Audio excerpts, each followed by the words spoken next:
इंकलाब जिंदाबाद, इंकलाब जिंदाबाद। व्यक्ति की आज़ादी पर हमला नहीं सहेंगे। सभी राजनीतिक बंदियों को रिहा करो।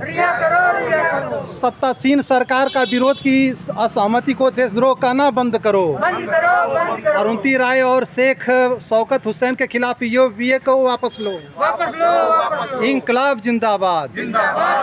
दमनकारी यूएपीए कानूनों को रद्द करो। आप लोग यहाँ पर अरुंधति राय और डॉक्टर शेख शौकत हुसैन के खिलाफ जो यूएपीए कानून थोपा गया है उस पर आए हुए हैं। अरुंधति राय और डॉक्टर शौकत हुसैन पर जो यूएपीए थोपा गया है आप लोग क्यों गलत मान रहे हैं? हाँ, अपना परिचय देते हुए बताइए। शिवाजी राय, किसान मजदूर संघर्ष मोर्चा का अध्यक्ष हूँ। ये जो यूएपीए कानून है ये व्यक्ति की आज़ादी पर हमला है जी। ये कानून जन विरोधी है और निश्चित रूप से सरकार के पास एक बड़ा हथियार है।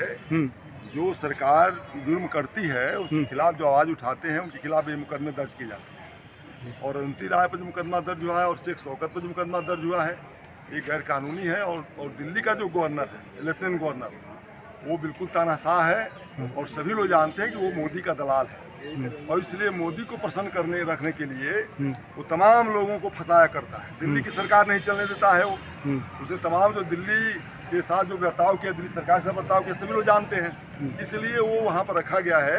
वहाँ जो सामाजिक कार्यकर्ता हैं, राजनीतिक कार्यकर्ता हैं, जो लोग भी सरकार के खिलाफ आवाज़ उठाते हैं, जो दिल्ली पुलिस के खिलाफ आवाज़ उठाते हैं, दिल्ली सरकार के खिलाफ आवाज़ उठाते हैं, जो केंद्र में बैठी सरकार है, तो वहाँ दिल्ली में चूँकि गतिविधियाँ ज़्यादा रहती है, दिल्ली पर क्षेत्र पड़ता है बड़ा, और इसलिए वहाँ पर चुन करके उन लोगों को जो लोग सरकार के खिलाफ बोलते हैं और जो तानाशाही खिलाफ बोलते हैं, जो गैर कानूनी मामले तमाम होते हैं उसके खिलाफ बोलते हैं, तो ये सरकार एक हथियार बनाई हुई है, तमाम गवर्नरों का हथियार बनाई हुई है। और आजकल जो गवर्नर है संवैधानिक संस्थाओं में बैठे हुए हैं, वो संवैधानिक संस्थाओं को नहीं मानते हैं, बल्कि वो जो है केंद्र सरकार की दलाली करते हैं। वो अमित शाह और मोदी के दलाल हैं। जैसे तमाम सरकार जो गवर्नर हैं, तमिलनाडु में गवर्नर थे, पंजाब के जो गवर्नर थे, तो अरुंधति राय कश्मीर के बारे में कही कि यह तो भारत का हिस्सा नहीं रहा है और यहाँ फौज जो अत्याचार कर रही है वो ठीक नहीं है। 14 साल पहले कही थी, क्या यह ठीक कही थी? नहीं, वो तो इतिहास की बात कह रही थी। और जो बातें इतिहास में लिखा हुआ है उसको समझना चाहिए। वो इतिहास की बात है तो इतिहास में डिबेट होना चाहिए, इसको ठीक समझना चाहिए और पूरे भारतवर्ष को समझना चाहिए ठीक से।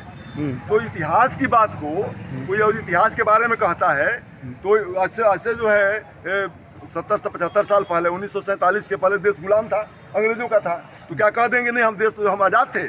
ये कहना जरूरी है क्या हमारे लिए? नहीं, देश आज़ाद था 1947 में, कभी गुलाम नहीं था, यानी मुगलों का शासन नहीं था, यानी अकबर यहाँ राज नहीं कर रहा था, यहाँ जो है वायसराय नहीं बैठता था। अरे अजीब बात है, भारतीय जनता पार्टी और RSS जो है देश में इतिहास का पुनर्लेखन करना चाहती है। वो अपने हिसाब से इतिहास लिखना चाहती है और अपने नायक को थोपना चाहती है देश के ऊपर, जबकि उनके नायक जो आज़ादी की लड़ाई के दौरान ही अंग्रेजों के साथ थे, वो खुद ही गुलामी मानसिकता के थे। तो उनको समझना चाहिए ये सारा मामला जो है देश के इतिहास के पुनर्लेखन जो कार्यक्रम भारतीय जनता पार्टी का RSS का है, इसके कारण ये मामला पैदा हुआ है। तो इतिहास की बात कर रही हैं, इतिहास में जाना चाहिए और जो इतिहास को जानता है वो तो अपनी बात कहेगा। तो उनको समझाना चाहिए भाई ये गलत बोल रही हो, इसका मतलब थोड़ा कि वो देश विरोधी है और ऐसे लोग जो देश काम कर रहे हैं जो देश विरोधी हैं, इनके दिमाग में जो घुसा हुआ है, वो कीड़ा घुसा हुआ है। उनको लगता है कि जब कोई बोलता है तो इनके खिलाफ बोलता है। कहा तो यही जा रहा है कि ये लोग देशद्रोही हैं, गद्दार हैं, आतंकवादियों को देश जानता है कि RSS देशद्रोही है, ये देश जानता है, दुनिया जानती है। RSS और भारतीय जनता पार्टी लोग क्या कर रहे थे 1947 के पहले, जानिए इनके बारे में। हिंदू महासभा आर सावरकर क्या कर रहे थे, गोडसे ने गांधी की हत्या क्या किया, वो देशद्रोह नहीं था क्या? वो देशद्रोही वो लोग हैं, वो जो देश की में आज़ादी की लड़ाई लड़े उनको वो देशद्रोही कह रहे हैं। इसलिए वो नहीं चाहते थे कि देश में संविधान लागू हो। वो 1946 में ही संविधान सभा का विरोध किया। 26 जनवरी 1950 को जब संविधान लागू हुआ तब उन्होंने विरोध किया और उसके बाद उन्होंने भारतीय जनसंघ बनाया और जनसंघ बनाकर फिर चुनाव में आए। वो जानते थे हम सांस्कृतिक आंदोलन चला करके और सांस्कृतिक राष्ट्रवाद इस देश को थोपेंगे, तमाम संस्कृति को नष्ट करेंगे। उनका संकट ये है और अपने संकट को वो देश पर थोपेंगे। जो देश के विद्वान लोग, जो पढ़े लिखे लोग, वो जानते हैं, वो अपनी बात कहेंगे। उनकी अभिव्यक्ति को दबा देना चाहते हैं ताकि उनकी बात न खुलने पावे, जो देशद्रोह का काम उन लोगों ने किया था वो उनके ऊपर हमला न होने पावे। इससे वो बचने के लिए ये तमाम जो बुद्धिजीवी देश के ऊपर है, देश में है, उनके ऊपर ये मुकदमे थोप करके उनकी आवाज़ दबाना चाहते हैं। लेकिन मैं कहना चाहता हूँ इस देश के बुद्धिजीवी, देश के किसान मजदूर, किसान जो वहाँ धरना दे रहे थे वो कौन सा देशद्रोह काम कर रहे थे? इन्होंने 3 काले कानून, देशद्रोही कानून पास किया था, 750 किसान मर गए। इनका मंत्री जो किसानों पर गाड़ियाँ चढ़ा दिया, वो क्या है? तो ये जो देशद्रोही खुद बैठे हुए दिल्ली की सरकार में, देश की सरकार में, और वो जनता के बीच के लोगों को, उनके रहनुमाओं को वो देशद्रोही कहा करते हैं। ये इनका पुराना पेशा है। ये 1925 से 1924 से 20 से पेशा करते आए हुए हैं, अपने पेशे को छोड़ नहीं रहे हैं। और जनता ने इनको बताया है, अभी अयोध्या में हरा कर बताया है, बनारस में हरा कर जनता ने बताया इनको, चित्रकूट में हरा करके बताया है, और प्रयागराज में हरा कर बताया है, रामटेक में हरा कर बताया है कि एक्चुअल में देशभक्त कौन है और देशद्रोही कौन है, राम भक्त कौन है और रामद्रोही कौन है। ये लोग शंकराचार्य को गाली देते हैं और शंकराचार्य वहाँ नहीं जाएंगे और कहते हैं जो अयोध्या मंदिर करने गया वो देशद्रोही हो गया। तो जनता ने बताया कि देशद्रोही कौन है। ये बनारस उजाड़ दिया इन्होंने अयोध्या उजाड़ दिया, पूरा गरीबों को उजाड़ा, मजदूरों को उजाड़ा, किसानों को उजाड़ा, उनके खिलाफ कानून बनाया। और वो कहते हैं कि ये देशद्रोही जो मजदूरों के नेता हैं, जो किसानों के नेता हैं, उनकी रहनुमाई करते हैं, वो देशद्रोही हैं। इसलिए मैं कहना चाहता हूँ कि जो देशद्रोही है वो देशभक्तों को देशद्रोही कह रहा है। अब इस देश में नहीं चलने वाला है। जनता समझ चुकी है इनकी चाल को, जनता खड़ी हो गई है जी। हाँ, तो हमारे बीच में ये महिला साथी भी हैं, और क्या अपना परिचय देते हुए कामरेड आप बताइए कि अरुंधति राय पर जो यूएपीए थोपा गया है उसको क्यों आप लोग गलत मान रहे हैं? मैं CPIML क्रांति कमेटी के सदस्य प्रेमलता पांडे, और जो अभिव्यक्ति के अधिकार पर हमला जो है उसकी निंदा करते हैं हम लोग। और कल हमारी पार्टी की तरफ से इंडिविजुअल कल एक राष्ट्रीय काल दिया गया है, हम लोग इसकी निंदा करते हैं, इसका विरोध करते हैं, और जब तक ये कानून वापस नहीं होगा हम लड़ते रहेंगे जी हाँ, चतुरानंद जी, आप यह जो अरुंधति राय पर थोपा गया है कानून यूएपीए, यह देशद्रोह से जुड़ा हुआ कानून है, इसको कैसे गलत मान रहे हैं? उन्होंने तो कश्मीर पर जो बयान दिया था उसको मुद्दा बनाया जा रहा है जो 14 साल पहले। कश्मीर के मुद्दे पर ये जनता को अभी भी अटकाए रखना चाहते हैं। कश्मीर के मुद्दे पर ये पूरी तरह से फेल हुए हैं, और कश्मीर में यहाँ तक कि कश्मीर के 3 सीटों पर से इन्होंने अपने प्रत्याशी भी नहीं उतारे हैं। और ये बार बार चाहते हैं कि लोग ऐसे मुद्दों पर भटके रहें। और दूसरी बात यह है कि ये चाहते हैं कि देश भर के बुद्धिजीवियों की जुबान बंद करना चाहते हैं, और ये नहीं चाहते हैं कि कोई भी ऐसी सच्चाई को उजागर करे जिस सच्चाई से इनकी पोल खुल जाए। क्योंकि ये जो भाजपा है, आरएसएस है, आरएसएस के 100 साल पूरे होने जा रहे हैं अगले साल, और इन्होंने तय किया है कि ये अपनी शताब्दी वर्ष नहीं मनाएंगे, क्योंकि अगर इनके 100 साल का हिसाब किताब लिया जाएगा तो देश विभाजन से लेकर के और ढेर सारे षड्यंत्रों का और अपराधों का ही इतिहास बनेगा।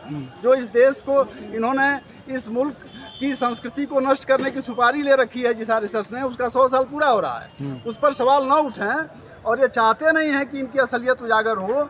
इसलिए जो लोग असलियत उजागर करने वाले बुद्धिजीवी हैं, हमारे देवरिया जिले से ही 24 लोग जेल में हैं इस समय, और सभी लोग राजनीतिक कैदी हैं। 40 लोग जेल में हैं, 44 लोग जेल में हैं। हाँ।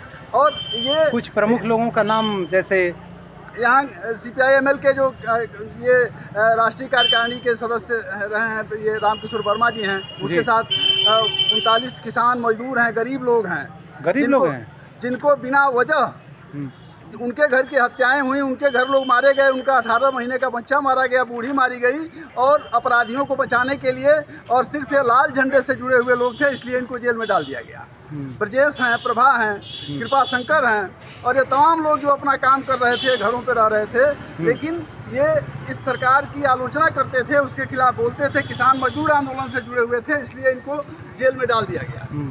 और आज स्थिति यह बनी हुई है, ये नहीं चाहते हैं कि कहीं से भी आवाज़ उठे इनके खिलाफ और इनका एक्सपोजर किया जाए, इसलिए ये सब कुछ ऐसा कर रहे हैं। और रही बात की जो मुद्दा रहा है, जिस मुद्दे पर इन्होंने उन पर यूएपीए लगाने की अनुमति दी है, इस तरह के मुद्दे यूनिवर्सिटी में सेमिनारों के मुद्दे होते हैं, शहरों में गोष्ठियों के मुद्दे होते हैं, तो उस पर यूनिवर्सिटी में सेमिनार करा लेते कि ये बात सही है कि गलत है, गोष्ठियाँ करा लेते, अपने प्रवक्ताओं को भेज करके अगर मुंह होता तो जवाब दिलवा लेते। तो ये गुंडे और पुलिस से और कचहरी से सब जो है प्रायोजित तरीके से चीज़ों को हल कराएंगे और आपसी डिबेट को, लोकतंत्र को ये खत्म करना चाहते हैं, इसको कतई बर्दाश्त नहीं किया जाएगा। इस देश की जनता बर्दाश्त नहीं करेगी। हमारे यहाँ शास्त्रार्थ की लंबी परंपरा रही है। अगर भारतीय संस्कृति की बात की जाए तो हमारे यहाँ दो विद्वान अलग अलग मुद्दों को लेकर के, अलग अलग पक्ष को लेकर के एक दूसरे को खंडित करते रहे हैं और इसकी एक तर्कशास्त्र हमारे यहाँ पढ़ाया जाता है पूरे संस्कृत साहित्य में। बहस मुबाहिसा होता रहा है। वादे वादे जायते तत्वबोध, यह भारतीय संस्कृति की विशेषता मानी जाती रही है। यह भारतीय संस्कृति की मूल विशेषता को ही नष्ट करना चाहते हैं और इसलिए ये फांसीवाद के और हिटलर के वारिस हैं और इस देश को ख़त्म करना चाहते हैं। इसको नहीं होने दिया जाए। अच्छा, आप बताइए कि यह भाजपा तीसरी बार फिर जीत गई है, लंगड़ी सरकार कही जा रही है, लेकिन फिर वह कानून लागू करना शुरू कर दिया है। अपना परिचय होते बताइए कि ऐसे समय में देश की जनता को क्या करना चाहिए। मेरा नाम रामनिवास पासवान है, मैं जिला पंचायत सदस्य हूँ भलवनी देवरिया से। ठीक है। देखिए, सबसे पहले मैं यूएपीए के बारे में बता दूं। जो यूएपीए जैसे कानून है जो देश के लोकतंत्र को खत्म करने का ये सबसे बड़ा हथियार है। यह सरकार इस तरह के हथियार का इस्तेमाल करे जो लोग, जितने भी सामाजिक कार्यकर्ता हैं इस देश के अंदर, जो सामाजिक लड़ाई लड़ने वाले लोग हैं, जो निष्पक्ष पत्रकार हैं, लेखक हैं, उनके ऊपर इसी हथियार का प्रयोग करके उनको दबाने की कोशिश की जा रही है। इसका हम लोग कतई इस तरह के कानून का समर्थन नहीं कर सकते हैं, विरोध करेंगे और ज़बरदस्त विरोध करेंगे। सड़क से लेकर के हर जगह विरोध किया जाएगा और हम जो भी विरोध करने वाले लोग हैं उनके साथ हम लोग खड़े रहेंगे। और रही बात तीसरी बार सरकार बनने की, तो देखिए ये जानते हैं कि हमको क्या करना है। वो अपने मिशन पे काम कर रहे हैं और उसके विरोध में सभी जितने राजनीतिक दल हैं, विपक्षी पार्टियां, उनको सड़क पे उतरना चाहिए। सदन से लेकर सड़क तक आंदोलन करना चाहिए और ऐसे कानूनों को रद्द करने की कोशिश करनी चाहिए। लोग भी हैं साथ में, लोग भी हैं, इनका भी